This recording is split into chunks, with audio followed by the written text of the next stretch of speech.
Shema YouTube, welcome to the Shred Shed Hashem, and today I've got 3 tips to help you play the perfect bar chord every time.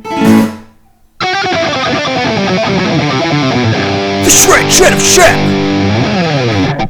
Okay, so tip number 1, finger placement. A lot of our success with bar chords will hinge on how effective we are using our first finger. One of the common errors that I see when people are struggling is that they have their finger at an odd angle in relation to the fret. So what do I mean by that? So when we're playing bar chords, we want to try and keep our finger in the same kind of line as the fret on our guitar. Often I'll see people with their finger off to the side like this or like this, okay? So what we want is, as I said, you want to try and maintain a nice straight line in relation to the fret. So that's gonna help you a lot. Secondly, it's about our position of the finger as well. So commonly I see people will sometimes fret with the first finger quite high. Now sometimes it works, it really depends, you know, some of these things will affect some people and not others, but commonly I have seen it as a problem. So what I try and get people to do is to make sure that they've got their first finger lower down. So I imagine I'm actually fretting the bottom E string and then just laying my finger flat over all of the strings. And the last thing to do with the finger placement, which is super important, is fretting close to the edge of the fret. You don't want to be too far back in the fret box at the back here, but closer to the top end of the fret box here, right next to the fret wire without actually being on it. And that's going to help you get that really nice, clear sound on all of your strings. Tip number 2, thumb position. So our position of the thumb on the back is going to make or break whether we're going to be able to pull off our bar chords in a lot of instances. So where do we need to put the thumb? So one of the common things that I see people doing is that they will have their thumb quite high, like this. When you're playing bar chords, generally, if I turn around, you want your thumb to be on the middle to just below middle of the back of the neck.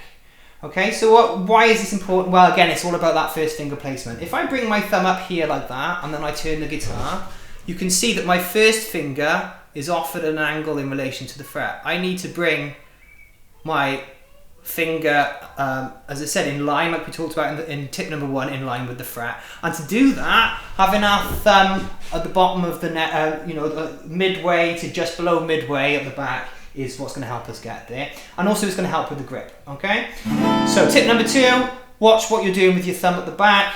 The other thing as well is that I've not got my thumb pointed towards the headstock. That's not something we should ever do, but I also haven't got my thumb pointed directly up. Again, if I have my thumb pointed directly up and I turn to the side, you can see that it puts my first finger at a funny angle here. If I rotate my hand back to what would be a good playing position for my first finger, and I turn around again, you can see what we actually have is my thumb is kind of pointing in a kind of diagonally up over the headstock like that.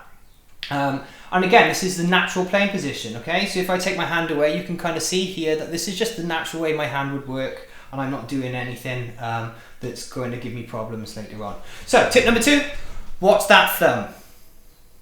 Tip number 3, I don't know whether this one might be a little bit contentious, I don't know, but this is something I kind of bring over from my days playing a lot of cello. And this is the idea of using a little bit of arm pull sometimes. And we're talking about something really slight here, so one thing I want to be really careful of here is that people don't take this the wrong way and think that this is something that is really obvious or really, this is quite a subtle, nuanced kind of thing. But it helps, this is something that's going to help with your grip a lot. So what a lot of people struggle with bar chords is obviously maintaining the grip. Now again, that will improve the more you play, your grip will get stronger. But I think sometimes that there's this idea that it's always all to do with the grip. And actually sometimes there is a little bit of pullback on the arm. Not much, I said it's very slight, but it can make a big difference to people and can help with not getting fatigued so quickly. So to test this out, what do we do? So what I'm going to try and do is you're just going to bar across the 5th fret with your first finger, and your goal is you want to try and get the bar to work, i.e. all the strings to speak, without your thumb on the back of the guitar. So try that for me. So you see I've got all the strings ringing out, but my thumb is completely free here. Okay? Now you should feel to do that you're kind of pulling back a little bit on your arm. It's kind of like pulling back from the shoulder. Okay? Now, this can be used just a little bit of that is going to help you increase the pressure into the string and take a little bit of work away from the grip. And as I said, it's a very subtle thing. So I don't, nothing should be done with lots of force, and, if you're pulling with lots and lots of tension, or, even a great amount of tension, that's going to be a really bad thing for your guitar playing as you go on. This is a very slight pullback, but it's just enough to give that little bit of extra help to your first finger when you're playing those bar chords. So there we are. I hope that those 3 tips will help you along the road to playing bar chords. They're just super important when it comes to guitar playing, and most people struggle with them. Okay, so if you're finding it difficult, don't worry, completely normal. I hope that the tips that I've given you today will help you finally get them down. So there we are, guys. So if you'd give us a like, give us a subscribe, it would all help, and I'll see you next time.